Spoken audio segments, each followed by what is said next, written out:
Antes de comenzar este tema, cabe mencionar que Babilonia está compuesta por 10 dinastías. Una época paleobabilónica del 2004 al 1594, una segunda época que va desde el 1595 al 1004 y una tercera etapa del 1004 al 539.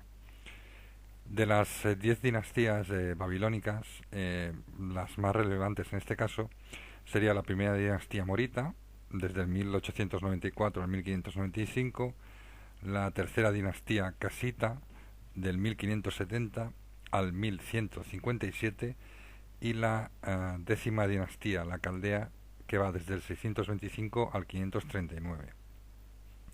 El resto de dinastías, fueron el poder en estas dinastías eran dinastías locales, algunas de ellas por dominio extranjero, como puede ser el dominio asírico o de Asiria en Babilonia, y el país del mar, que también estuvo en la dinastía 2 y en la dinastía 5. Por lo demás, ya digo, las dinastías más relevantes en este caso son estas tres, y es de la que se hablará en este tema. Empecemos. La dinastía babilónica, la primera dinastía babilónica, eh, fue representada por los amoritas, que eran de etnia semítica y de lengua semita occidental. ¿Dónde sucedió? Sucedió en la región de Babilonia, lo que comprende el sur de Sumer y el norte de Akkad. ¿Cuándo sucedió?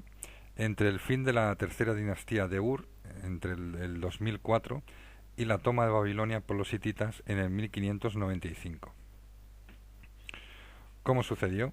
Al finalizar la tercera dinastía de Ur, se producen invasiones de los nómadas Martu o amoritas y un periodo de 100 años de paz, durante la dinastía de Isin, hasta que en el siglo siguiente se produce una lucha constante por el dominio de Ur por parte de la ciudad de Larsa, la cual predominó. Mientras tanto, se formaban los principados amoritas, entre ellos Babilonia, y la pugna entre las ciudades de Esuna, Mari y Asur, por el dominio de las rutas comerciales en la Alta Mesopotamia. Tras estos 200 años, los amoritas acceden al gobierno, formando la primera dinastía de Babilonia, y emplazando la ciudad al norte como refundación del imperio de Akkad. ¿Por qué sucedió? La expansión del pueblo amorita del Éufrates medio precisaba de la figura del rey como pastor del pueblo. Desde la ciudad de Babilonia y con el príncipe amorita Sumu Abum en el 1894 se formó un principado independiente integrando las ciudades de Sipar, Dilbat y Kazayu, y el reino se expandió desde Dilaya hasta Larsa. ¿Qué pasó? En el 1834 el príncipe amorita Waratzin de Larsa se alía con Babilonia y le sucedió su hermano Rimsin, en el cual en el 1803 tomó Uruk y 10 años después tomó Isin. Babilonia, gobernada por Isim Muba Yid, en 1812 se hizo fuerte englobando las ciudades de Kish, Borsip y Sipar, hasta que en el año 1792 subió al trono Hammurabi, unificando toda la región. Política de Hammurabi, del 1792 al 1750. Fue el sexto rey de esta dinastía en una época de esplendor. En política exterior consolidó su posición frente al rey Rimsin de Larsa, tomando Isin y Uruk, quedando como rey de Sumer y Akkad. En 1762 venció la coalición Tigris, formada por grupos elamitas, asirios y gutenos. En 1760 venció a las ciudades Esnuna, Subartu, Malgium, Mankisum y destruyó Mari. En el prólogo de su código figuran las ciudades de Asur y Nínive como ciudades con favores del vencedor, y ejerció soberanía sobre Mesopotamia, titulándose rey de las 4 regiones del mundo. En su política interior unificó y organizó la administración y justicia, convirtiendo a Babilonia en sede de su realeza. El Código de Hammurabi. El código, hoy en el Museo del Louvre, es la inscripción más larga escrita en lengua paleobabilónica, con 49 columnas grabadas en una estela de basalto de 2,25 metros. Contiene un prólogo, un epílogo y 282 leyes relacionadas con la propiedad privada y real, el derecho mercantil y redactadas en condicional o en forma de oración. Es el modelo de jurisprudencia escrito que unifica la legislación ya existente regulando el orden establecido. No se sabe si el texto representa una recopilación de leyes consuetudinarias, una serie de innovaciones jurídicas o una designación de los aspectos a enmendar. En ninguna parte se indica una orden solemne que obligue a jueces o a funcionarios a tenerse a sus disposiciones. La promulgación que tenía fuerza jurídica en esa época eran los edictos Misharrum, que eran medidas a corto plazo proclamadas oralmente para mitigar desgracias sociales y económicas. Formas de gobierno. La responsabilidad en todos los asuntos correspondía al rey, aunque tuviera ayudantes y consejeros. Existían departamentos de Cancillería y Contabilidad, organizados y eficientes. El servicio de correos era rápido y en crisis militares se utilizaban almenaras como alarma. Existían guarniciones militares permanentes con reclutamiento de tropas complementarias entre nómadas y población. A ver cómo se pronuncia esto. Perdón, ¿eh? La Purum o Asamblea era el tribunal de justicia de ancianos y alcaldes, que en algunos casos comparecían ante la ciudad. Si no había acuerdo, se acudía a la ordalia o juicio de Dios, donde se lanzaba al acusado al río y si sobrevivía era declarado inocente, por favor de los dioses. El icum o feudo o concesión eran concesiones de tierra que el rey concedía a individuos o grupos, como recompensa de ciertas obligaciones militares y civiles. El redum era el campesino que tenía obligaciones militares, aunque dedicaba gran parte de su tiempo al campo. Tenía prohibido vender o hipotecar las concesiones del rey, aunque las personas con mayor categoría gozaban de esa libertad, siempre y cuando el comprador acepte las obligaciones que conlleva. La naditum era una sacerdotisa que invertía en diversos negocios, prestando plata y grano, y suministrando material para expediciones comerciales. También invertía en propiedades que luego arrendaba y aunque podía casarse, cumplía celibato. Economía. El comercio se realizaba a través de la institución Tamcarum, que era una organización oficial de comercio itinerante, y su figura principal era el Wakil Tamcari, como jefe de mercado y que operaba por mandato real recaudando impuestos y cobrando por cuenta del gobierno. La propiedad de la tierra era tripartita, distribuida entre el Estado, el cual repartía entre granjeros, colonos, trabajadores al servicio real y beneficiarios de tierras no enajenables, pero transmisibles por herencia o por ilcum, feudo o concesión. Y después estaban las propiedades del templo y las propiedades de los particulares. Religión. Se traspasó la autoridad del templo al rey. Sociedad. Las clases sociales se dividían con estatuto jurídico, en las que se engloba la clase alta, el aguilum, o hombre libre, o asamblea de ancianos, el sibutum, que formaban las cabezas de familia más influyentes, el pueblo musgenum, que eran los siervos de palacio, y los esclavos wardum, con personalidad jurídica, que llevaban marca y podían casarse con una mujer libre y comparecer ante la justicia. Llevaban un mechón característico que se llamaba el abutum. Y la clase social sin estatuto jurídico, en este caso son los prisioneros de guerra o los asiru, o esclavos propiedad del rey y del Estado. La familia. La familia, en cuanto al matrimonio, era monógamo, pero atemperado con el concubinato. El novio entregaba al suegro un regalo, el tekhatum, en dinero o bienes. El suegro entregaba a su hija una dote, que se llamaba el serictum. en usufructo personal y si moría pasaba a sus hijos, o en su defecto al padre. El marido podía contribuir con una dote que se llamaba el nudunum. La mujer podía comparecer ante la justicia, ejercer profesiones y asumir funciones públicas. El marido tenía derecho de correlación sobre ella, y si ella era infiel, podía tomar la iniciativa de divorcio. La ley reconocía al esposo el derecho a tomar una concubina si su mujer era estéril. La esposa secundaria se podía vender si intentaba equipararse a la primera esposa, faltándole al respeto. La adopción. Se podía adoptar para asegurar descendencia y si era esclavo quedaba manumitido, es decir, quedaba libre, teniendo igual derecho que un descendiente legítimo. La herencia. Los descendientes legítimos heredaban con prioridad y en segundo lugar los hermanos del fallecido. Los principales de este derecho eran los varones, que sucedían sin distinción de primogenitura. Si las hijas no estaban casadas, sus hermanos debían asegurarles una dote. Los hijos nacidos de concubinas o esclavas no legitimados sólo podían heredar si su padre en vida les concedía bienes. El padre no podía desheredar a ningún hijo, salvo falta grave probada judicialmente.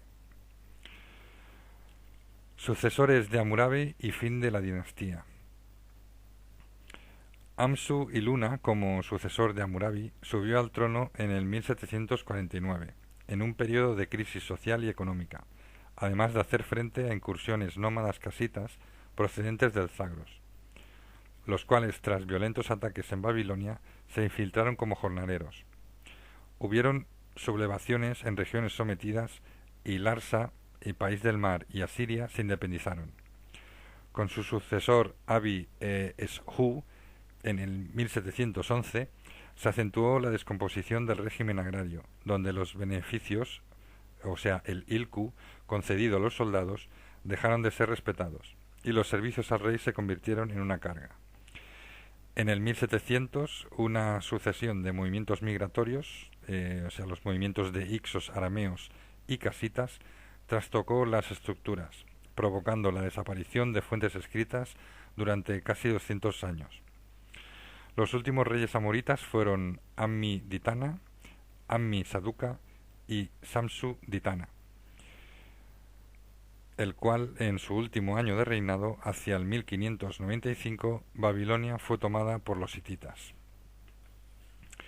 Causas y consecuencias de la primera dinastía babilónica. El reinado de Hammurabi fue un periodo reformador y lleno de esplendor, pero se volvió efímero en tiempos de crisis donde varios factores contribuyeron a su desintegración, como puede ser 1. Incursiones de nómadas casitas. 2. La desmotivación de la población. 3. Movimientos migratorios nómadas. Y 4. Sublevaciones e independencia de estados sometidos. Aun con un periodo de 200 años sin fuentes escritas sobre lo sucedido, se puede evidenciar que el descontento de la población y la incapacidad de gestión de sus últimos gobernantes llevó a Babilonia a permanecer vulnerable e inestable, hasta la toma de la ciudad por los hititas en el 1595. Tercera dinastía de Babilonia o dinastía casita de Babilonia, de etnia semitas y de lengua aglutinante. ¿Dónde sucedió? En la región de Babilonia, sur de Sumer y norte de Akkad. ¿Cuándo sucedió? Entre el 1570 y el 1157. ¿Cómo sucedió? Aceptaron la cultura babilónica aportando el uso del caballo y la medición del tiempo por los años de reinado del monarca. ¿Por qué sucedió?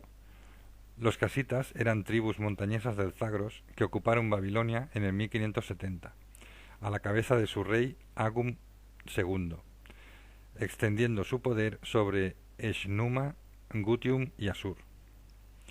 ¿Qué pasó? Con Carindash en el 1415 y séptimo rey de la dinastía, derrotó y anexionó al país del mar, quedando Babilonia unida en un solo país. Tuvo gran prestigio y Amenofis III de Egipto le pidió una hija como esposa.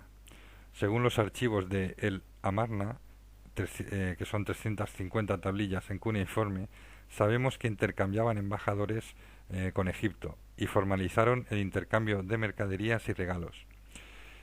Se instituyó el intercambio regular de mensajeros entre Egipto y Babilonia, con caravanas comerciales que viajaban con frecuencia a Siria, Egipto y Anatolia.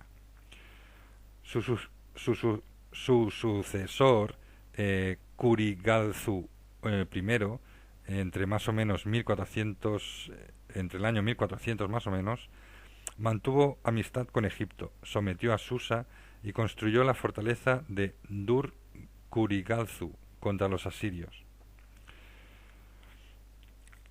Sucesores de Kurigalzu: Burnaburiash II, entre 1375 y 1347, casó un hijo suyo con una princesa siria, cuyo reino era vasallo de Babilonia. Construyó un templo al dios Shamash en Larsa y mantuvo la paz internacional. Le sucedió Karajardash en el 1346, el cual fue asesinado en una revolución en Babilonia, y ocupó el trono su hermano menor, Kurigalzu II, en el 1344, con ayuda del rey asirio, y restauró la ciudad de Dur-Kurigalzu, renunciando a Babilonia como capital. A finales del siglo XIV se reanudó la guerra entre los asirios y babilónicos, donde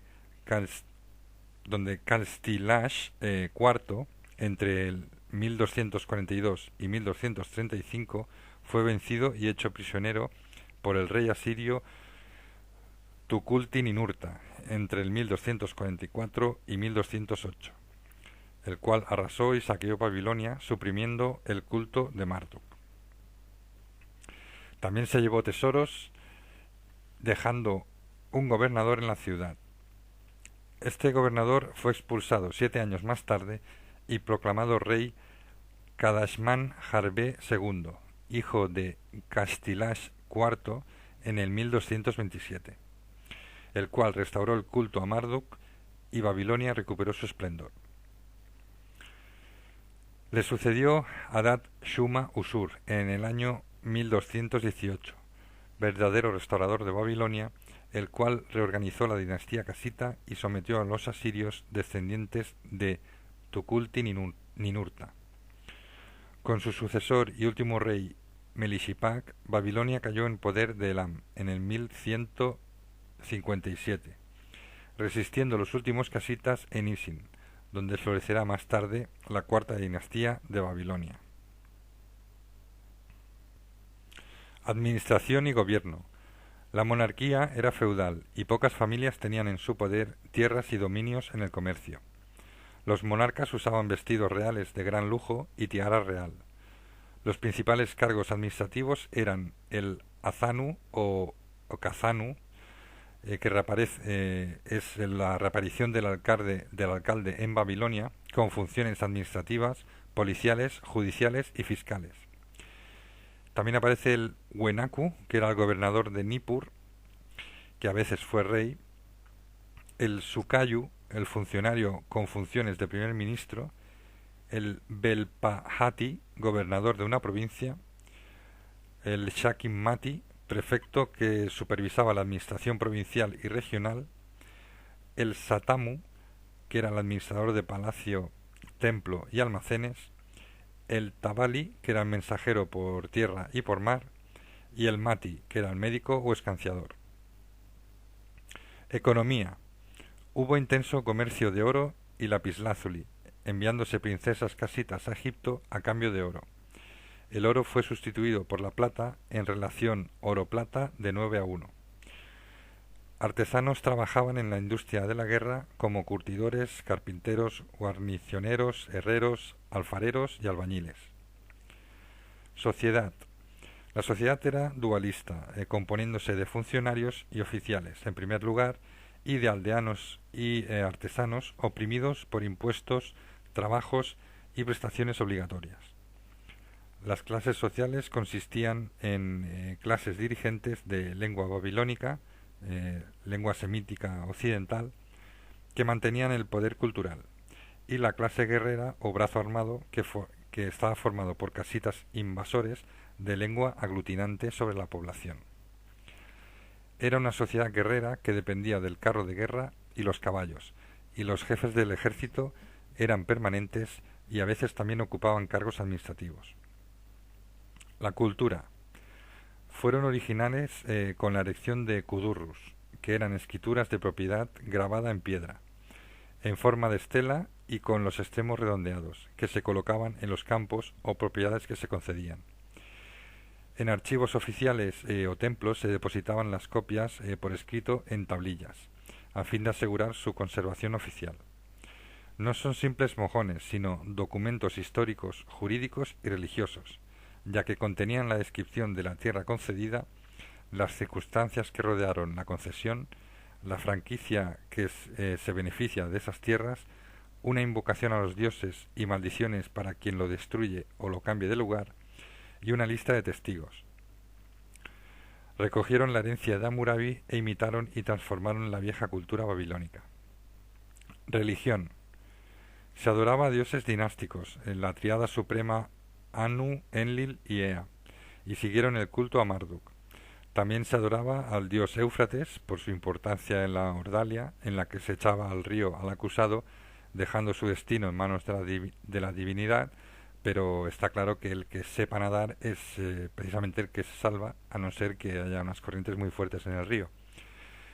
Se concedió inmunidad a los templos y propietarios señoriales obtuvieron una completa autonomía administrativa y judicial.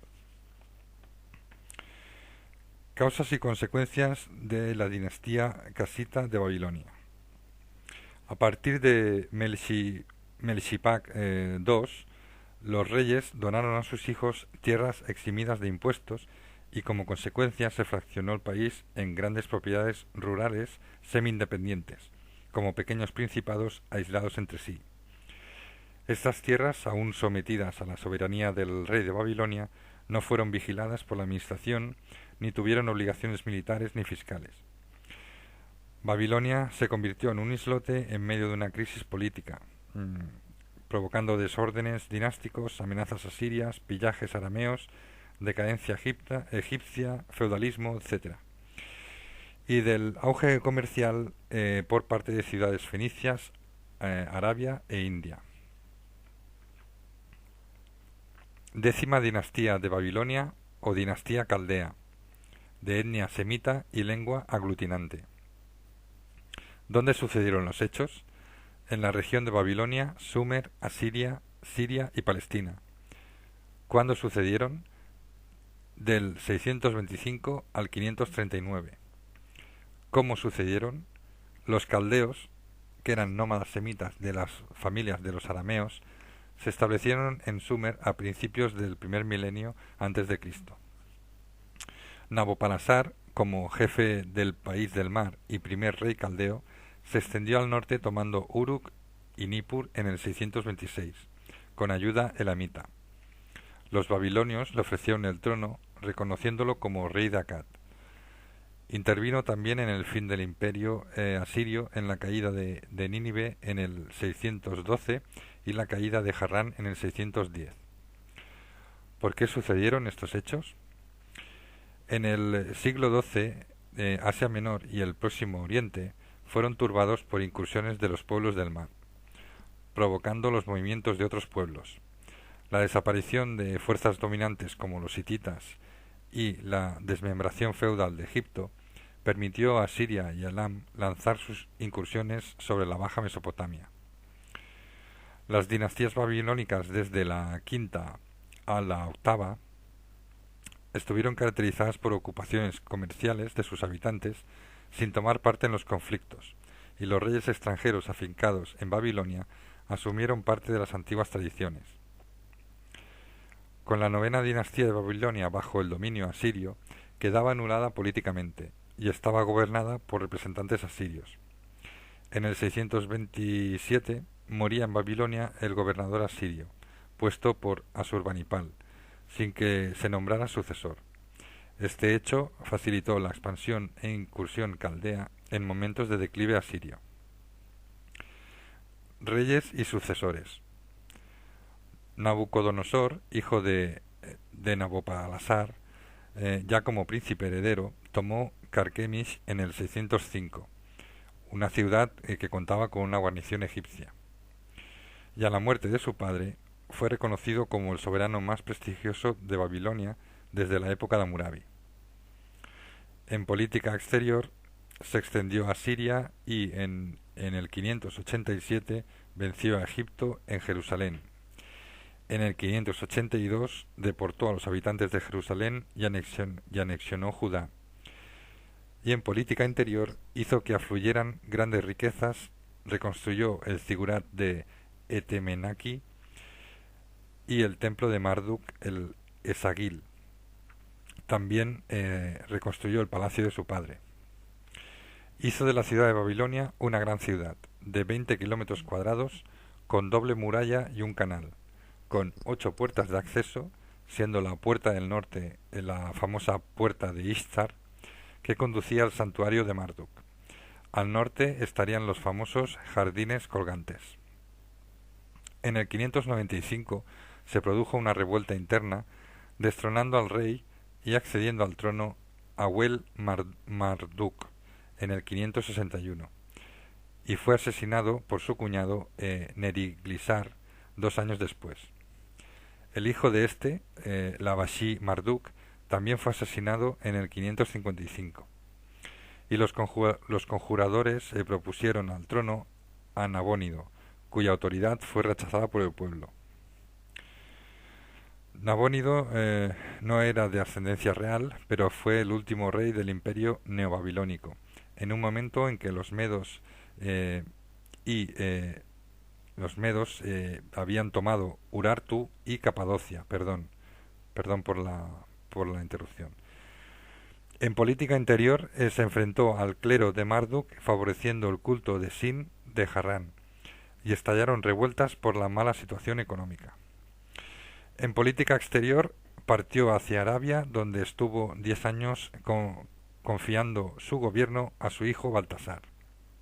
En el 550 la situación internacional se hizo desfavorable, ya que en Irán el rey Ciro se une a los medos e inicia la expansión hacia Lidia.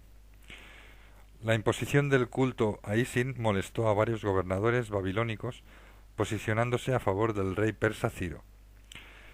El otoño del 539 los persas toman Opis y Sipar, y el 12 de octubre entran en Babilonia, asesinando a Baltasar y haciendo prisionero a Nabónido. Política y administración.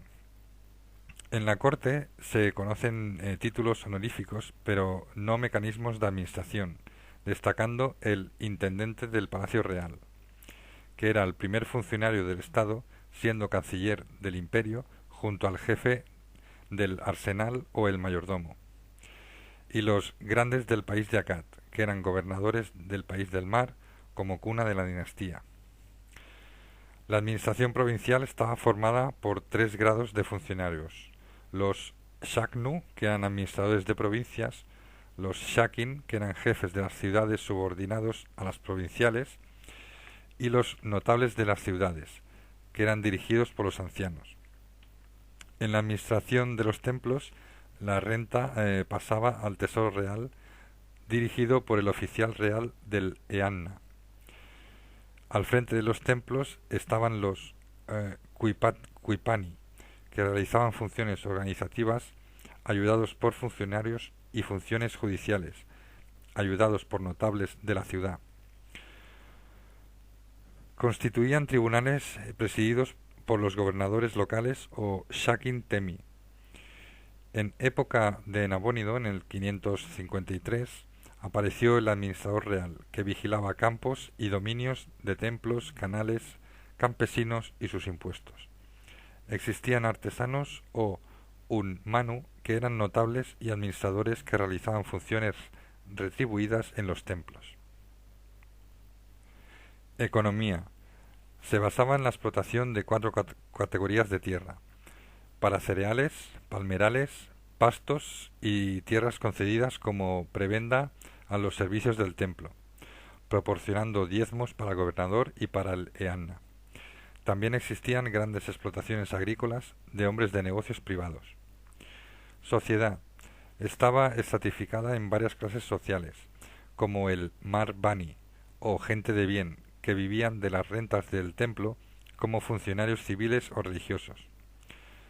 Luego estaban los campesinos o Ikaru, que eran libres pero sujetos a prestaciones personales y pagaban arrendamiento al Sutu. Los Sabe eran tropa del pueblo bajo, esclavos, hombres libres y obreros a sueldo. Los esclavos dependían de su amo y podían ser de origen libre, pero vendidos por deudas, extranjeros comprados por mercaderes y prisioneros de guerra. Y los Shirku, que vivían en el templo en una vivienda llamada Bit Sirki y estaban consagrados a la divinidad por sus familiares o ciudadanos para que les preservaran del hambre. La religión. No cambiaron los antiguos cultos, sino que los reforzaron, siendo una religión cerrada a divinidades extranjeras. Algunos dioses monopolizaron todos los cultos, como es el caso de Ishtar, que asumió el papel de todas las diosas, y Marduk el de todos los dioses. Existían tres planos: el divino, representado por el cielo; el medio, donde el rey proyectaba al cielo hacia los hombres y éstos hacia el cielo, y los hombres en la tierra. Cultura, ciencia y derecho. Las principales fuentes históricas provienen de Beroso, más o menos en el 300 a.C., que fue un autor griego de origen babilónico, que en su obra babiloniaca, escrita en griego, expuso la historia de su país desde su origen. Luego tenemos a Heródoto en el siglo V, que cuenta historias sobre subastas de mujeres, feria de enfermos, prostitución obligatoria, dificultando distinguir de lo imaginario y lo real. El Antiguo Testamento fue una fuente parcial con aspectos novelescos, atractivos y engañosos, gozando de mayor fama en Occidente. En cuanto a las inscripciones, obras conocidas como crónicas neobabilónicas fueron recogidas en 6 tablillas entre el 616 y el 595. La escritura cuneiforme se extendió como lengua culta y fue empleada para la correspondencia de Tel el Amarna. La cultura babilónica se aceptó en todo el mundo conocido, incluso su religión. La adivinación y la magia se extendió por Anatolia, Grecia e Italia, y se conformó el año en 12 meses, así como sistemas métricos, ángulos, arcos, y se conocían constelaciones y términos para designar árboles y minerales. El derecho, la medicina y mitos religiosos de la Biblia, como diluvio universal, paraíso, Adán y Eva, Caín y Abel, el árbol de la ciencia, el ángel de la guarda, salmos, en relación Dios, Padre e Hijo, todo ello fue legado en el Antiguo Testamento. Causas y consecuencias de la dinastía caldea. La caída de Asiria favoreció la época de esplendor de Nabucodonosor II y pudo haber sido un gran imperio, si no hubiera sido por el cambio de rumbo de Nabónido en cuanto al culto religioso y la falta de atención en la situación geopolítica en un momento de constante amenaza persa. En consecuencia, la imposición al culto de Isin creó a este rey muchos enemigos en Babilonia, que vieron con buenos ojos el avance del rey persa Ciro y lo alzaron como un gran libertador. Partiendo del precedente que era un rey sin descendencia real y que no fue aceptado por el pueblo, las decisiones que tomó, tanto en política interna como externa, no le llevaron a buen puerto. Aun así, Babilonia representó en las próximas generaciones un importante y estratégico enclave comercial, cultural, religioso y político.